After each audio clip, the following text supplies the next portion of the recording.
This news update is brought to you by... Say hello to Carol. Carol talks for a living, from morning till night. So she relies on Flow's crystal clear home phone service brought to her through Flow's 100% fiber to the home network. It keeps her in the know, and because she bundles her mobile broadband and TV services, she enjoys huge savings, so she can enjoy much more for much less. So visit any Flow retail outlet, call 1-800-804-2994, or visit discoverflow.co to find out more. One-of-a-kind connection. This is how we flow.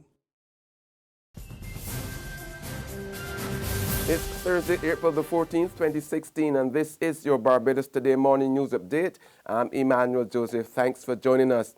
In our top story, Chefette Restaurants Limited will have to shell out tens of thousands of dollars in compensation for firing one of its assistant managers 2 years ago.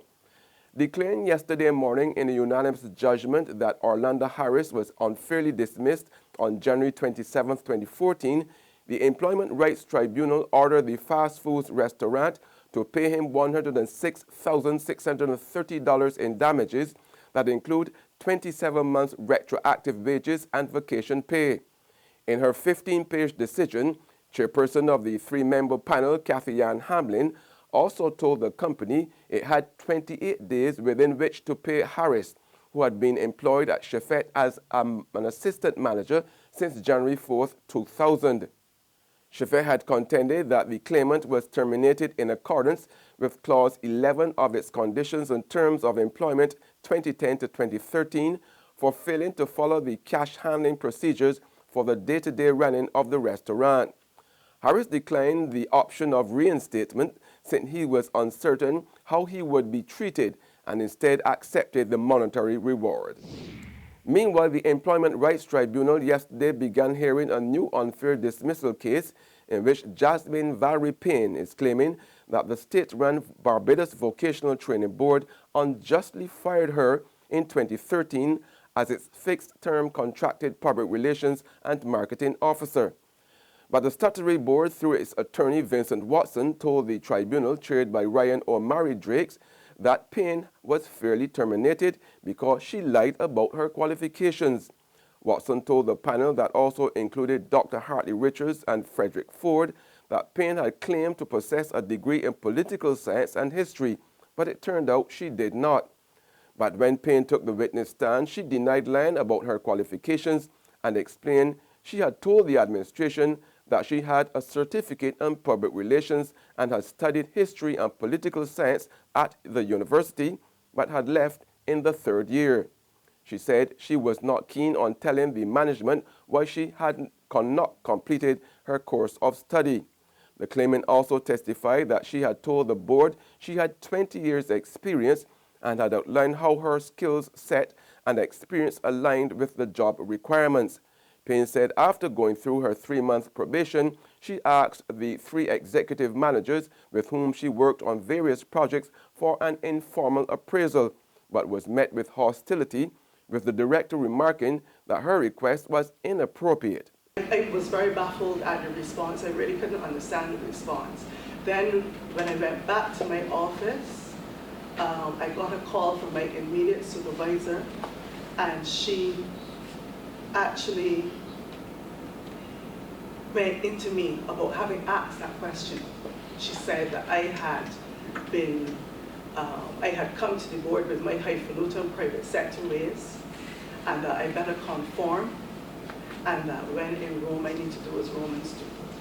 Hearing resumes tomorrow at 2 p.m. at the Warren's office complex. A teacher at one of this island's government-run secondary schools was yesterday forced to seek urgent medical attention after she was reportedly spat on and kicked in her vagina by a 13-year-old female student. Barbados Today understands that the incident stemmed from an attempt by the teacher to verbally discipline the student, who was asked to step outside the classroom. Up to last night, neither Principal Major Errol Brathwaite nor top officials of the Ministry of Education, including Minister Ronald Jones, could be reached for comment. However, so shook up was the 42-year-old teacher following yesterday's incident that she was said to be contemplating not returning to the Black Rock St. Michael Learning Institution, which has reportedly been grappling with problems of illegal drugs and theft. The incident has been reported to the police. Several local businesses have been found to be operating in breach of the Consumer Protection Act. What's more, many have been engaging in unfair trading practices, according to the Fair Trading Commission, which has recorded mixed success in getting local companies to fall in line and to respect the provisions of the Act. Meanwhile, the head of the consumer body has expressed disappointment over the number of complaints yet to be resolved and contract terms that were yet to be amended or deleted. Top reggae artist Shaggy is now in Barbados for this evening's major concert in association with Chum FM at Holders in St. James as part of celebrations to mark this island's 50th anniversary of independence. Shaggy arrived at Grandy Adams International Airport late last night and expressed delight at being here to help celebrate the country's golden anniversary. Yo, this is Shaggy. I'm here in Barbados, celebrating 50 years in Barbados here, I'm telling you. Much respect to them. Chum FM, we're going to be tearing it down, having a great time. This is like my home away from home. Man Raven is back here on his home soil. Getting ready for this. In sport now, defending champions Barcelona suffered a shock Champions League exit last evening as Antoine Griezmann's double sent Atletico Madrid into the semi-finals. Barca arrived in Spain's capital with a 2-1 advantage from the first leg, but poor defending allowed the unmarked Griezmann to power home Saul's cross. Meanwhile, in tennis, Novak Djokovic has been knocked out of the Monte Carlo Masters by world number 55, Jerry Vesely. The world number 1 was beaten 6-4, 2-6, 6-4 by the Czech, his first exit as early as the second round since the Madrid Masters in 2013. 22-year-old Vesely had never before beaten a player ranked in the world's top 10. There's regional and international news after this short break.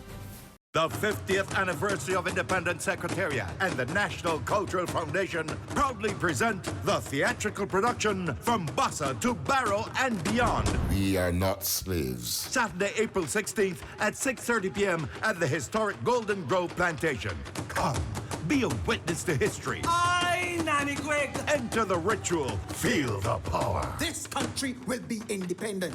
And if I have to wake up all the sleeping angels in heaven, so be it. From Bossa to Barrow and Beyond. April 16th. Tickets $50 adults, $10 youth and children. Available at all NCF outlets and at ticketpal.com.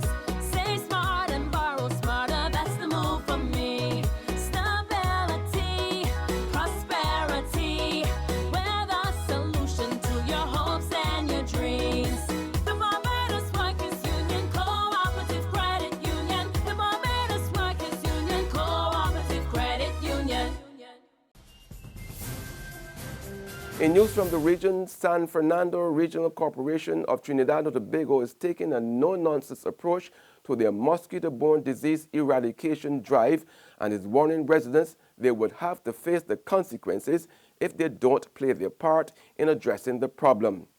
Mayor Kazim Hossein says given that there are 4 cases of ZIKA in Gulf View alone, he isn't taking inspections lightly.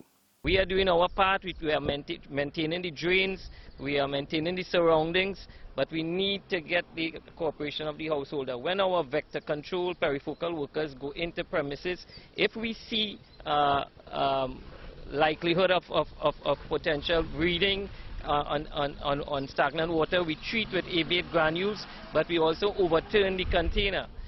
Your job is to do just that. If we decide to charge you all, it's just we will be going a step further, but at the end of the day, we still have to come back in your house and tell you to deal with the situation. So we're looking at the way that you cooperate with us, and when you cooperate with us and we do our part, holistically, we're going to deal with this problem of preventing stagnation all over the environment. On the international scene, almost 19,000 migrants have reached Italy by sea in the 3 months to the end of March, nearly double the number for the same period last year. Some 4,000 were rescued on Monday and Tuesday this week alone, and as the weather improves, there is fear that the numbers will only increase. That's news and sports. However, you can join us again this afternoon for more. Until then, remember to log on to www.barbadostoday.bb, subscribe to our e-paper, email updates, or like us on Facebook. You can also catch us on Izumi Media in bus terminals or screenplay at supermarkets and gas stations near you. Also tune in to channel 99 on Flow TV and to Mix 96.9 FM to get all the latest news and sports. I'm Emmanuel Joseph. Have a fantastic day.